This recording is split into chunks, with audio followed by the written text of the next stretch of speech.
ती लोकल आणि मी मधली पुढची एक गोष्ट सांगते मी. मला या लोकल ट्रेनमध्ये मिळाली होती ही व्यक्ती, त्यांच्याबद्दल सांगते. सांगा कशी वाटली गोष्ट. टायटल आहे कोण आहे ती. कोण आहे ती. सकाळचे 8:21 सकाळचे 8:21 झाले होते. विरारहून चर्चगेटकडे जाणारी फास्ट लोकल प्लॅटफॉर्मवर येताच गर्दीने उसळी मारली. कोणी ऑफिसला निघालं होतं, कोणी कॉलेजला, कोणी आजही रोजच्यासारखी आपली जागा पकडण्याच्या नादात.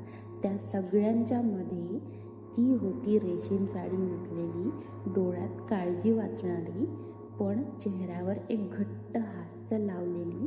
मी तिच्याकडे पहिल्यांदा पाहिलं तेव्हा वाटलं कुठल्या तरी कार्यक्रमातून आलेली असेल. पण जरा वेळात लक्ष आलं ती लोकलच्या दरवाजाजवळ उभी आहे, एखाद्या कलाकारासारखी नव्हे तर जगण्यातल्या एका हक्क गाठणाऱ्या एक तृतीयपंथी. ती लोकलच्या दरवाजाजवळ उभी होती आणि गाणं म्हणत होती. ये जिंदगी उसी की है जो किसी का हो गया, प्यार ही में खो गया. ये जिंदगी उसी की है जो किसी का हो गया, प्यार ही में खो गया. ये बहार ये समा कह रहा है प्यार कर, किसी की आरज़ू में अपने दिल को बेकरार कर. जिंदगी है बेवफा, लूट प्यार का मजा. गाण्याच्या ओळीत एक वेदना होती, पण आवाजात आत्मविश्वास. सगळे डोळे उघडे ठेवून तिच्याकडे बघत होते, पण कोणीच तिला नीट ऐकत नव्हतं. बऱ्याच जणांनी नजरेनं तिला टाळलं. ती एकेकाजवळ गेली. काही जणांनी तिला नाणं दिलं, काहींनी तोंड वळवलं. मी मात्र तिला निरखून बघत होतो. का माहीत नाही, पण तिच्या डोळ्यात एक गोष्ट दडली होती. सांगायची, पण कोणी ऐकत नव्हतं. मी सहज विचारलं, ताई नाव काय तुमचं? ती हसली. आवाज शांत होता. सर्वांना माहीत असतं मी कोण आहे, पण नाव विचारल्यावर गोंधळतात. मग स्वतःच म्हणाली, माझं नाव आहे गौरी. मी विचारलं, गौरी छान नाव आहे. ती म्हणाली, नाव छान आहे, पण लोकांच्या नजरा छान नसतात. तेवढ्यात लोकलने नालासोपारा पार केलं. गर्दी वाढत होती, पण मी तिला बोलण्याची संधी दिली. मी म्हणाली, थोडा वेळ आहे माझ्याकडे, सांगशील का तुझी गोष्ट?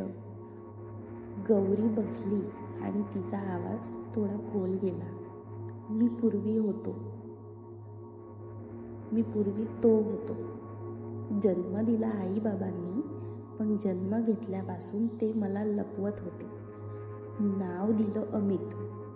लहानपणापासून मला बाहुल्या खेळायला आवडायच्या. आईसारखं पदर ओढायला आवडायचं, पण बाबा म्हणायचे, असंच वागशील तर समाज हसणार आपल्या घरावर. मी माझं मन दडपून ठेवत गेले. शाळेत मित्र हसायचे, हिजडा आहेस काय? मी रडायचे, पण उत्तर देत नव्हते. वय वाढलं, शरीर बदलत गेलं, पण मन मात्र नेहमीच गौरी होतं. महाविद्यालयात गेले, तिथंही अपमान, टोमणे, टाळणे, काही नव्हतं नवीन. एक दिवस स्वतःला आरशात पाहिलं आणि स्पष्ट केलं, मी अमित नाही, मी गौरी आहे. आईला सांगितलं, मी फक्त रडली आणि ती पण रडली. बाबा तर थेट घरातूनच हाकलून दिलं. माझ्याजवळ काही उरलं नव्हतं. किवही नाही, असंही नाही, पण जगायचं होतं म्हणून रेल्वे स्टेशनवर आलो. काही जुने तृतीयपंथी गट भेटले. त्यांनी सांभाळलं, शिकवलं, ही लोकल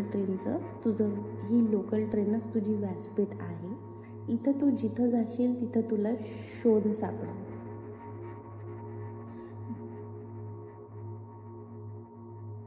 गौरी बोलत होती आणि माझं मन गलबलून गेलं होतं.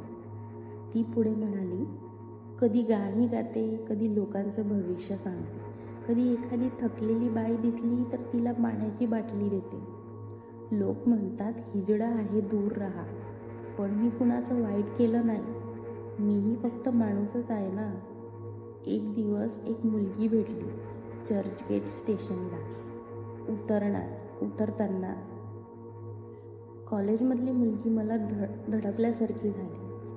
तिला मी हात दिला. ती म्हणाली थँक्यू. ते ऐकून मी थक्क झाले. मी म्हणाली तू घाबरली नाहीस?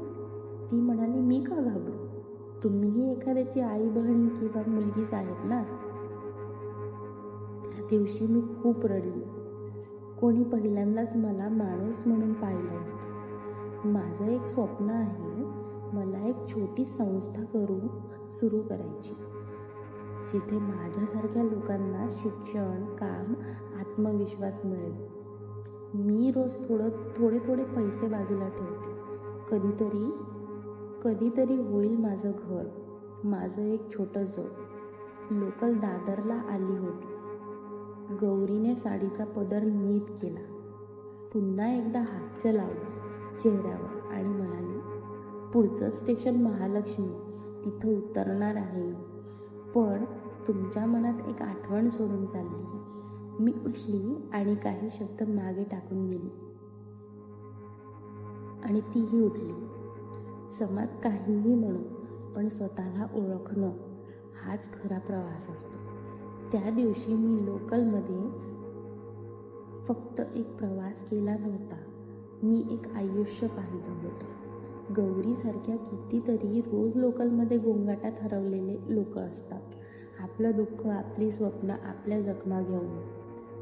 ती फक्त एक हिजडा नव्हती, ती एक सजग आत्मा होती, ज्याचं स्त्रीत्व समाजानं नाकारलं, पण तिनं स्वतःला कधीच नाकारलं नाही. सांगा कशी वाटली गोष्ट?